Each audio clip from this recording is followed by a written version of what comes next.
Es día viernes 22 de abril, amigos queridos. Llega ya la emisión nacional de El Informativo del Comercio TV a nuestras pantallas. Así es, mi querido Robert, amigos televidentes, muy buenos días a quienes se integran junto a nosotros en este espacio de noticias. Qué importante saber que usted está ahí. Muchas gracias siempre por acompañarnos, desayunar y planificar un día que tiene que ser realmente extraordinario. Diario El Comercio ha llegado ya a nuestras pantallas, Dianita, a nuestra mesa de trabajo. En su emisión impresa hay títulos importantes. Polit dice que con ayuda abrió 17 cuentas para los sobornos. En una entrevista con Margarita Carranco, ella pues afirma qué tal si su hija de 10 años es violada.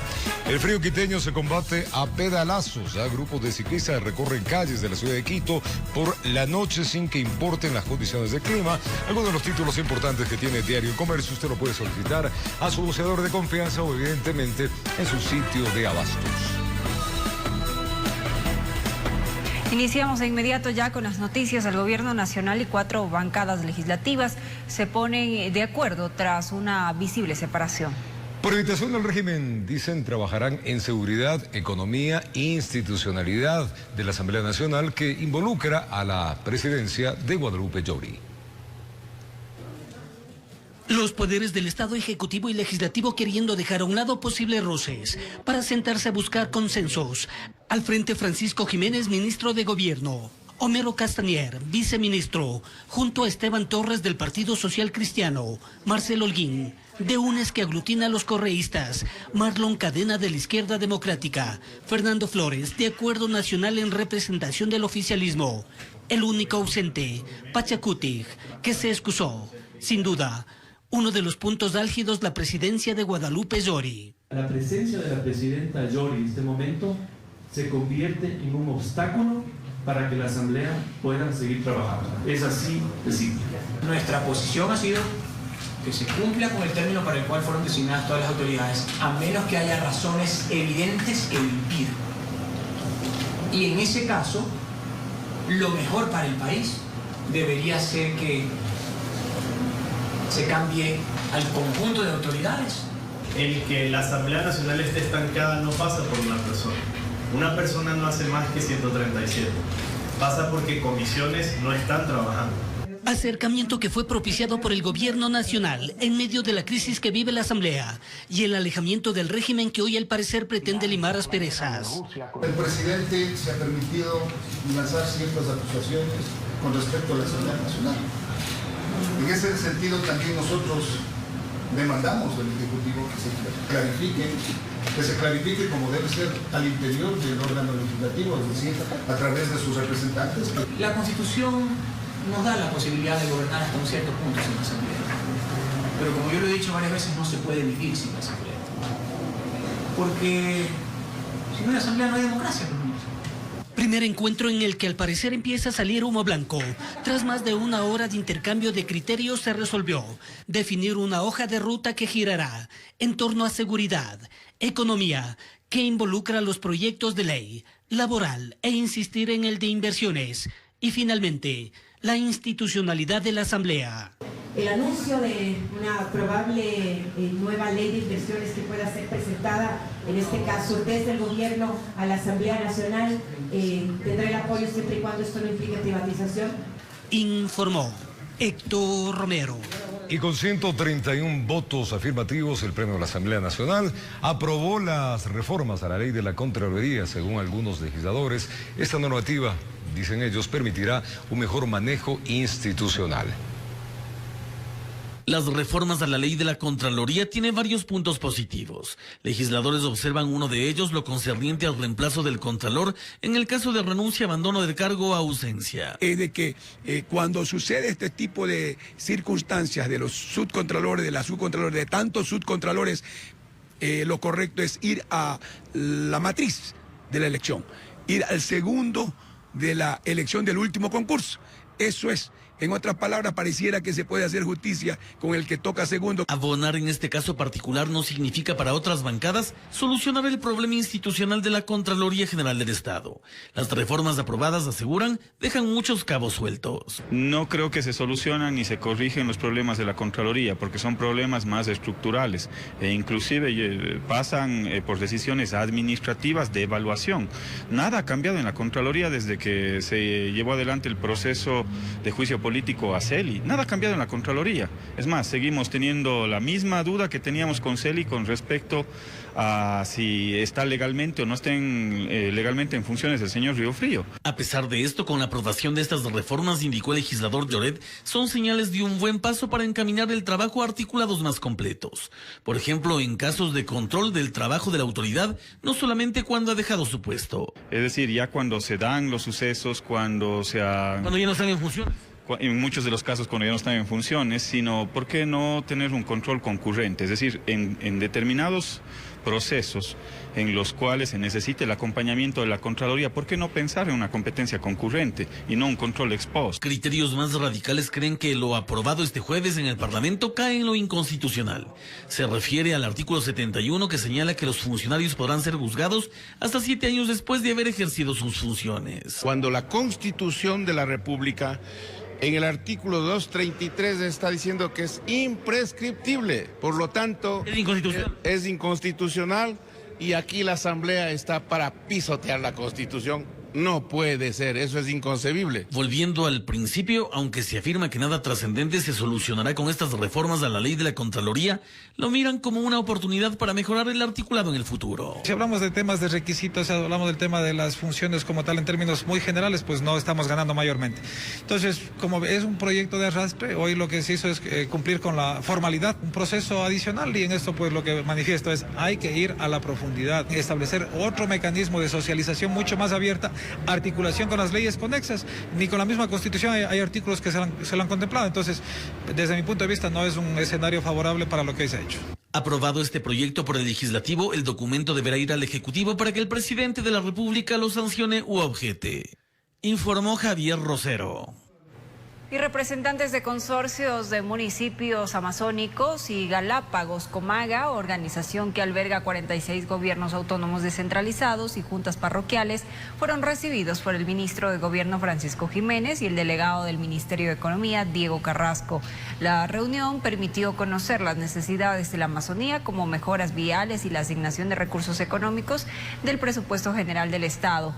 El ministro comprometió el cumplimiento de manera responsable y articulada con sus obligaciones, dado que es un territorio de desarrollo para el Ecuador. Combatir la crisis carcelaria, a decir de varios expertos, amigos, requiere rigurosidad, experticia, improvisar. Señalan que puede traer consecuencias negativas como las que hemos visto en los últimos años. En la siguiente nota quiero que presten atención a especialistas, pues analizan cuál es el perfil profesional de estos servidores penitenciarios en Ecuador y para hacer las mejoras del caso. Un informe de la CIDH señala que la crisis carcelaria en Ecuador no solo se debe a la presencia de bandas criminales, sino también a deficiencias en la organización institucional y en la formación de sus profesionales. Al no existir el número apropiado de profesionales expertos en cada materia que se necesita, pues viene a disminuir no solamente la calidad del servicio, la eficiencia que se debe prestar ante un servicio público, sino también la debilidad en cuanto a aspectos de seguridad, porque los centros se vuelven muy vulnerables. Por citar un ejemplo, de los 64 directores de los centros de atención a personas privadas de libertad en el país, 24 no cuentan con formación en rehabilitación social. Sus carreras afines son de áreas como educación física, ingeniería en turismo, economía, periodismo, entre otras. No basta con designar a directores por afinidad política, por amistad, porque el administrar un sistema penitenciario es muy complejo y si usted no goza de conocimientos en derecho, pues se le dificulta. Las autoridades carcelarias indicaron que evaluarán y capacitarán a su personal a fin de garantizar una verdadera rehabilitación social. Existe ya un cronograma de capacitación a los nuevos directores. Aquí les damos unas herramientas cognitivas y también, obviamente, técnicas que permitan pues, que estas personas sepan administrar adecuadamente un centro. Con la finalidad de combatir falencias administrativas, el SNAI convocó a un concurso donde se incorporarán a 1.400 nuevos agentes penitenciarios. Aproximadamente han sido 13.000 personas las que han postulado. Queremos gente que tenga liderazgo, que tenga un alto perfil de honestidad, que es lo principal. Esta reestructuración de personal, a decir de analistas, debe darse de manera urgente, pues la seguridad penitenciaria también depende de la capacidad y profesionalización de quienes la administran. Informó Álvaro Terán. Al regresar. Gracias por continuar en nuestra sintonía, amigos televidentes. Seguimos informando. En Guayaquil, la presidenta de la Corte Provincial, Fabiola Gallardo, solicitó que la función judicial sea declarada en emergencia tras el hallazgo de explosivos en los exteriores de una unidad judicial. Asimismo, denunció un abuso del derecho en el habeas corpus.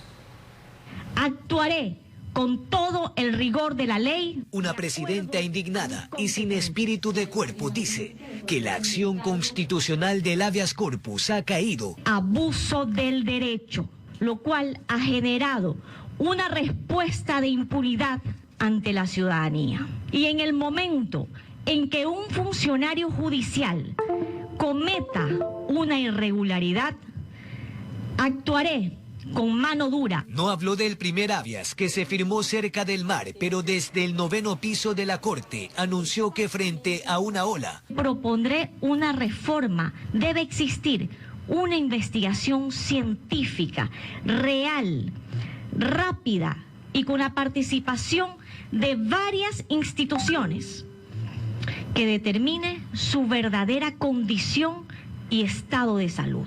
Pero Fabiola Gallardo no solo montó en cólera por eso. Dice que con tacos de pentolita en el parqueadero de la unidad judicial, nadie puede juzgar en paz. Lo que constituye un acto terrorista.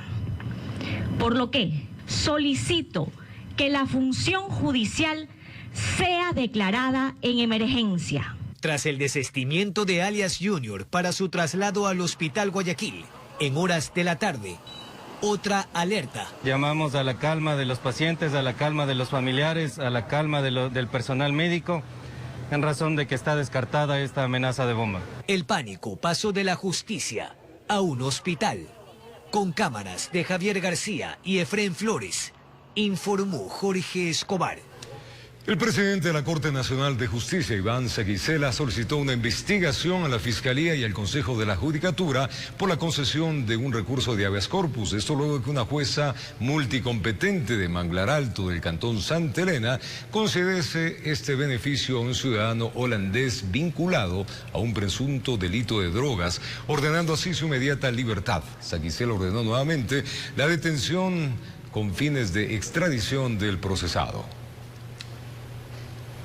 Voces de mujeres indígenas se levantan para pedir que el embarazo de una adolescente del pueblo no contactado de los Taromenanes sea investigado por el gobierno. Las causas se las contamos en este informe.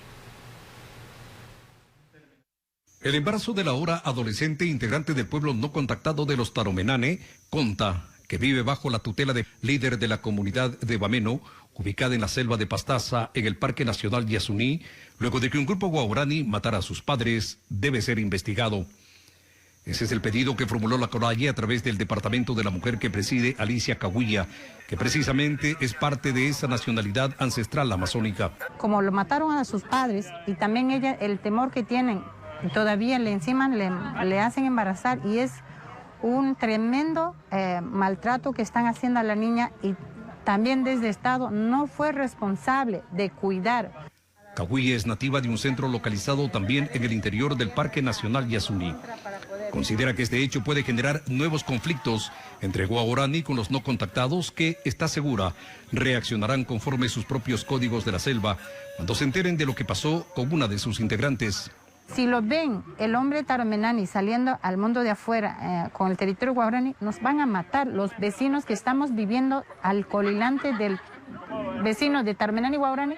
Luis Baigua, hijo de Penty, reaccionó a través de las redes sociales y rechaza de plano la posible intervención gubernamental.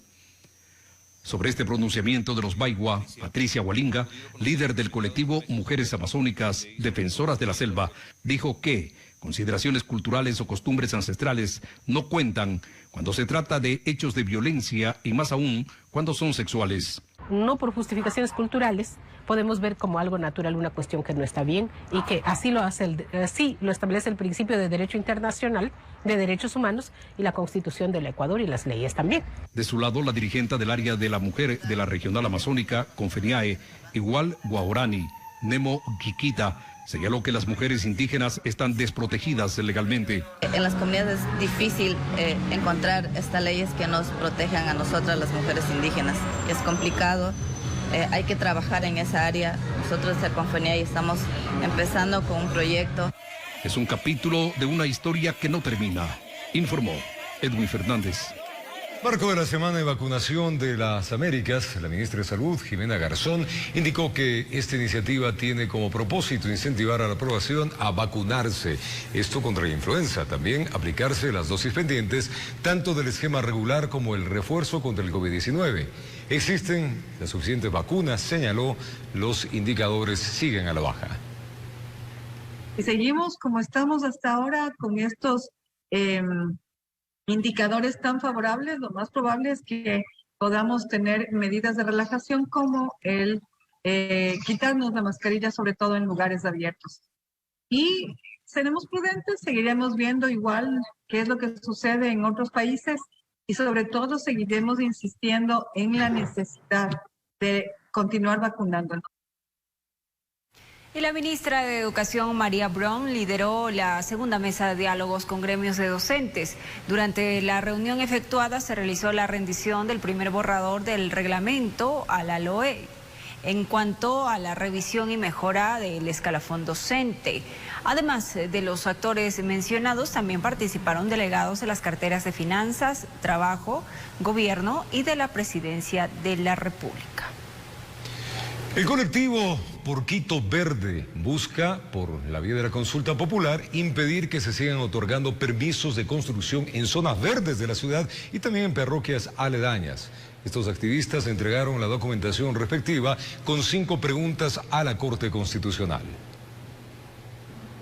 La expansión urbana no planificada, la construcción de viviendas en alrededores de quebradas y laderas, sumado a la tragedia del aluvión que dejó 28 víctimas mortales, son algunos de los argumentos para que el colectivo Quito Verde impulse una consulta popular con el objetivo, según sus representantes, de proteger más de 80.000 hectáreas de zonas sensibles. El colectivo presentó en la Corte Constitucional el pedido para el control previo a la consulta de carácter local.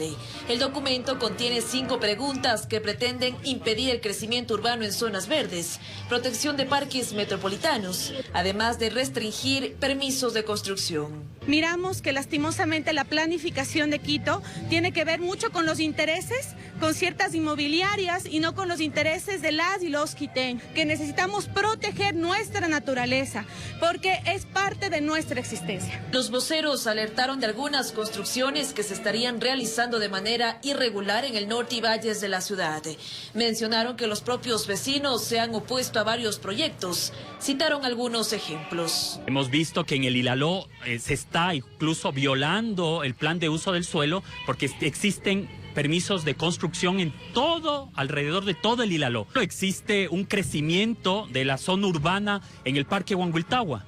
Fue el pasado 14 de septiembre que el Consejo Metropolitano de Quito aprobó el proyecto de ordenanza del Plan Metropolitano de Desarrollo y Ordenamiento Territorial y del Plan del Uso y Gestión del Suelo, el cual tendrá una vigencia de 12 años. Informó Priscila Cadena.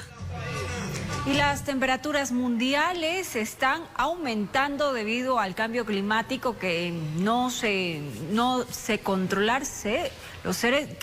controlarse, los seres humanos y la naturaleza experimentarán graves consecuencias. Al conmemorarse este 22 de abril, el Día Mundial de la Tierra, les hemos preparado un reportaje especial. Este 2022, el Día de la Tierra llega luego de que los científicos de las Naciones Unidas advierten que quedaban menos de 3 años para reducir las emisiones globales y evitar un aumento de temperatura catastrófico. En Ecuador, si se continúan las emisiones de gases contaminantes, la emergencia climática podría impactar con el derretimiento de los glaciares en la zona montañosa, el incremento del nivel del mar en las zonas costeras, la llegada frecuente de lluvias y tormentas en la Amazonía, y el aumento de la temperatura de las Islas Galápagos. Si no tomamos acciones de inmediato para tratar de mitigar los efectos del cambio climático o incluso para adaptarnos al cambio climático, eventualmente habrán productos que no podremos cultivar en el país, cosas tan básicas como incluso el maíz. Desde el Ministerio del Ambiente se trabaja en varios proyectos. Este plan que tenemos de la neutralidad de la degradación de la tierra lo que busca es una contribución en emisiones evitadas de CO2. Tenemos que tener un mejor manejo de nuestros residuos. En Ecuador, lamentablemente, solamente estamos reutilizando el 4% de nuestros desechos. Por ejemplo, que es una cuestión preocupante porque definitivamente los botaderos están emitiendo gases a la atmósfera y simplemente pues, es otra forma de perder suelos porque allí donde tenemos un relleno sanitario nunca podrá haber suelo agrícola.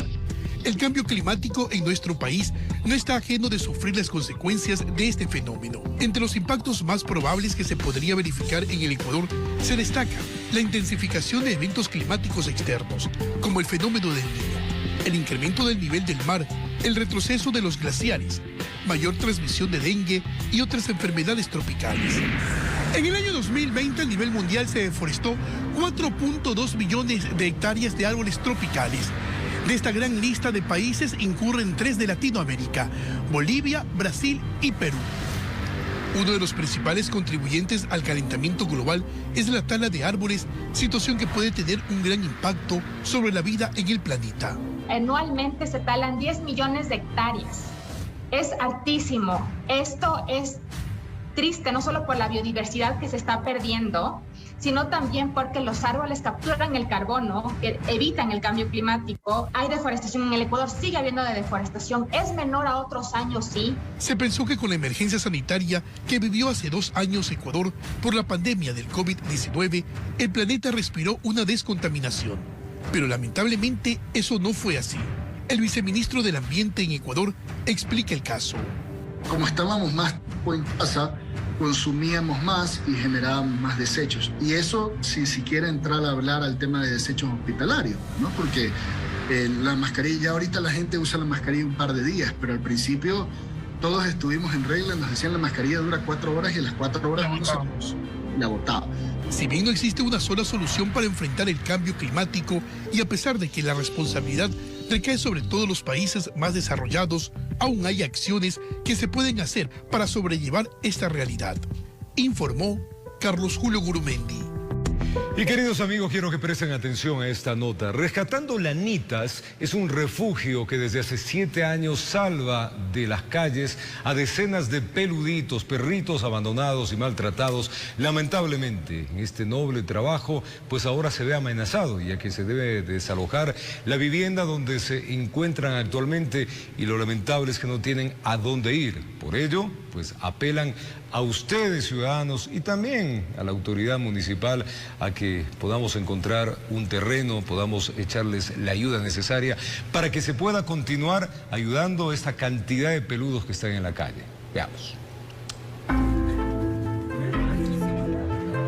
Con tan solo unos días de nacido, Rex fue cruelmente abandonado junto a sus hermanos. Sus desesperados aullidos lograron que pueda ser rescatado.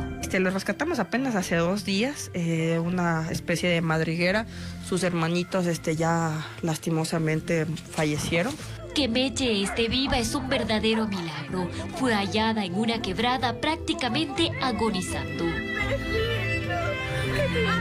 Le habían botado a la perrita en una especie de como quebrada, estaba totalmente deshidratada. Ella es un milagro de vida, ella ha sufrido demasiado. A pesar de eso, ella sigue con su chispita de que quiere dar amor. Loreto es otro testimonio de vida. Sobrevivió tras ser apuñalado. Él era un comunitario de la Parada La Marín. Este perrito lo apuñalearon. ¿Por qué? Porque lastimosamente personas ahí que se dedican a robar. Él seguía a los arranchadores. Y uno de esos una vez se regresó y le empezó a caer a puñaladas. Le reconstruimos la orejita al doctor. Y también es un milagro de vida porque perdió muchísima sangre. Son cientos de casos como estos los que la organización Rescatando Lanitas ha ayudado desde hace 7 años. Ayudarles, esterilizarles, vacunarles y conseguirles hogares responsables. Hoy esta noble labor se ve amenazada y es que deben desalojar el inmueble que por mucho tiempo ha sido su refugio y buscar un nuevo lugar. Ya se nos culminó el tiempo de arriendo aquí. No tenemos a dónde ir. En su desesperación hacen un llamado a esos corazones solidarios para hallar una solución que les permita seguir ayudando a aquellos que no tienen voz, pero que merecen todo el amor y el respeto. Una persona noble de buen corazón de pronto nos quiere donar, es para el refugio, para poder seguir ayudando a los perritos en situación de emergencia, son muchos, o de pronto alquiladito, un terrenito con cerramiento, una media agüita, así sea arrendadito por el momento. Pueden comunicarse con el refugio Rescatando Lanitas al 0982 530895. En Quito informó Adriana Rojas. Momento de una pausa. Gracias por continuar en nuestra sintonía, amigos televidentes. Seguimos informando. Tras las fuertes lluvias de las últimas horas, la creciente del río Burcay en Azogues genera preocupación. Varias estructuras corren el riesgo de caer. La corriente se ha llevado parte de las vías y moradores pues buscan dónde reubicarse. Los torrenciales aguaceros que caen sobre Azogues generan zozobra en quienes habitan cerca del río Burcay. Y es que el incremento del agua fue tal que estructuras resultaron afectadas y con ellas familias. El río empezó a crecer y hizo de empezar a crecer y a cargar las cosas y se fue todo, una sola. De las 5:30 empezó a crecer el río. Empezó a comer de arriba, toda una sola, de ahí vino y se fue llevando todo lo que está aquí a la vista. Pues yo tenía mis gallinas, tenía todo ya hecho, un corralito, se llevó todo vuelta a mismo. Oradores dicen no haber tenido respuesta por parte de las autoridades y eso es lo que lamentan. Ofrecimientos. Me ofrecieron, dijeron que ya van a enrocar, pero nunca vinieron ni a botar una piedra. Esta familia por hoy sostiene que debe pedir ayuda. Que nos ayuden a ver dónde puedo ir yo a vivir. Porque ahorita, a este momento, me voy donde mi hijo. Mi hijo también no es casita de él también arrienda. El alcalde de Azogues comenta que el problema no es nuevo. Por eso están gestionando más material. El tema se vuelve incontrolable y es por eso que hemos realizado las gestiones directas ante el ministro de Obras Públicas, ante el subsecretario. Nos han permitido acceder a una mina. Hemos hablado con el señor alcalde del Cantón Paute, nos va a ayudar en el Cabo, en el sector de Liguera.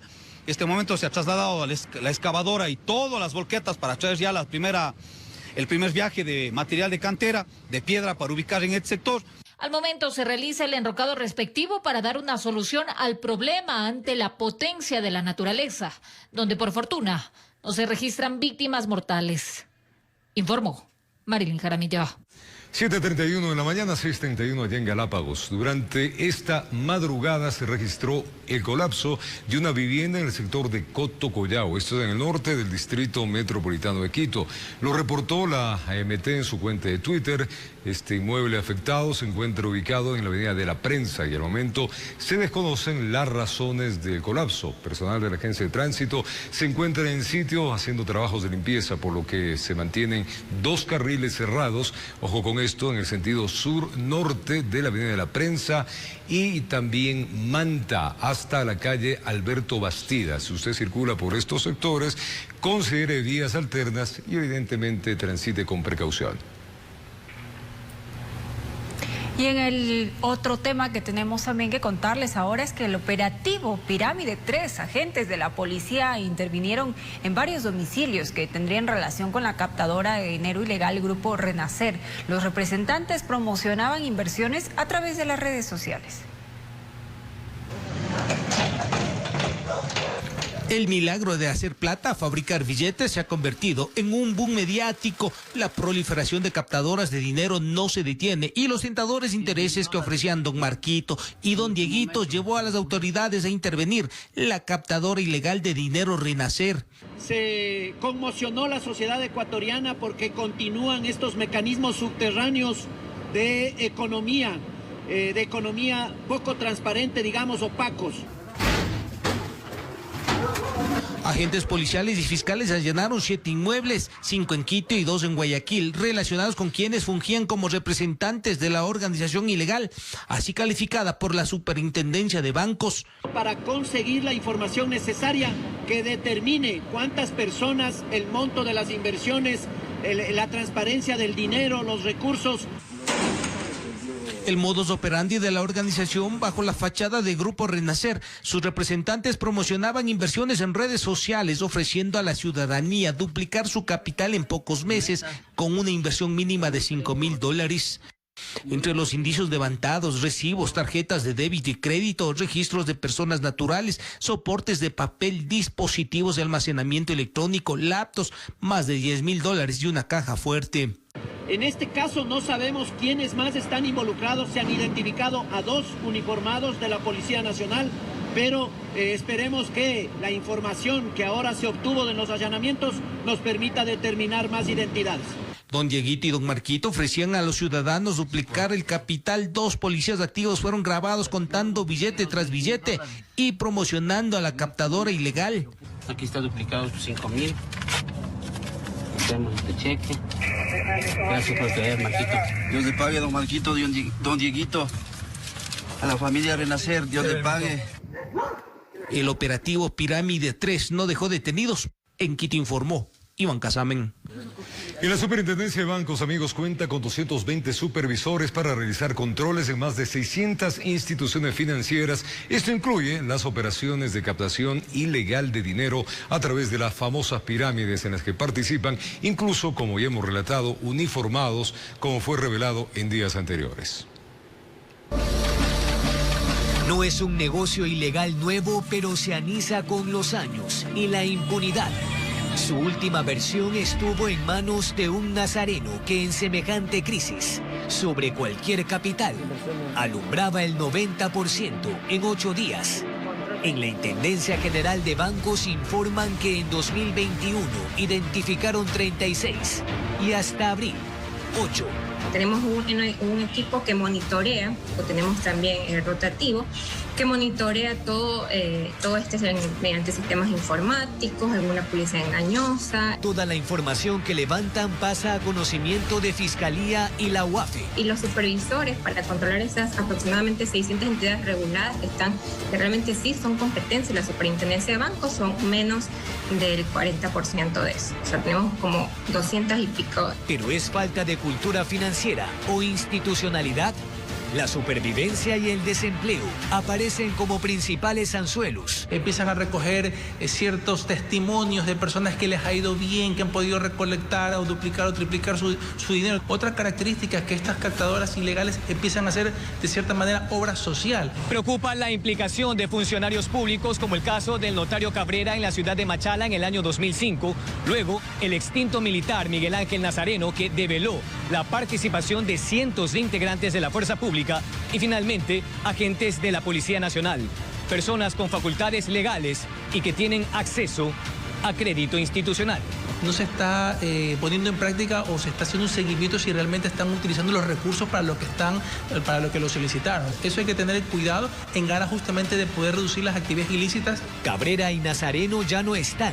Según el ministro del Interior, más de 300 policías estarían involucrados, como sucedió en el oro, tras el infarto que destapó una caja de Pandora. Con cámara de Javier García, informó Jorge Escobar. Y amigos televidentes, en lo que va del año, la Superintendencia de Bancos detectó al menos 8 captadoras ilegales de dinero. Las supuestas empresas son promocionadas en las redes sociales y ofrecen intereses altos. Expertos hacen algunas recomendaciones para no ser víctimas, por supuesto, de estas estafas. Los altos intereses, que incluso llegan hasta un 90% y que son pagados en pocos días, es el principal atractivo que emplean los captadores ilegales de dinero que operan en el país.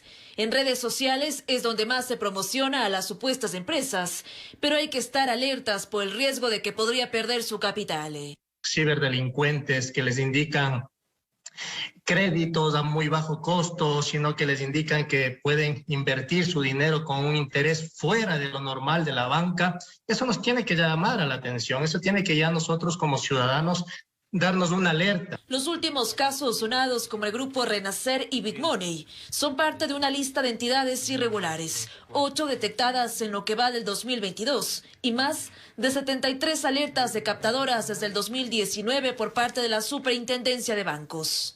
Y verificar si realmente estas instituciones están legalmente reconocidas, si estas instituciones cuentan dentro del catálogo de la super de bancos o de la super de compañías B, ver cuál es su giro de negocio también es importante. Son muchos factores que influyen para que las personas caigan en estas estructuras. La tentación de obtener un dinero fácil o el bajo nivel de educación financiera en el país. Lamentablemente, si hay estadísticas, solo 4% de las personas mayores de 15 años, 4 de cada 100 han recibido educación financiera. Es decir, el manejo del dinero, conocer un poco cómo funcionan las tasas de interés, lo que es una tasa activa, pasiva, en fin. Para no correr riesgos, el presidente del Colegio de Economistas de Pichincha sugiere invertir el dinero en una empresa cooperativa o institución financiera debidamente legalizada. Hay opciones como pólizas o planes de ahorro. Mientras más sólida sea el banco o la cooperativa, mejor. Entonces, la rentabilidad ahí puede ser de un 4, un 5%, pero en cambio está resguardado ese dinero. Informó Priscila Cadena. Vamos a retornar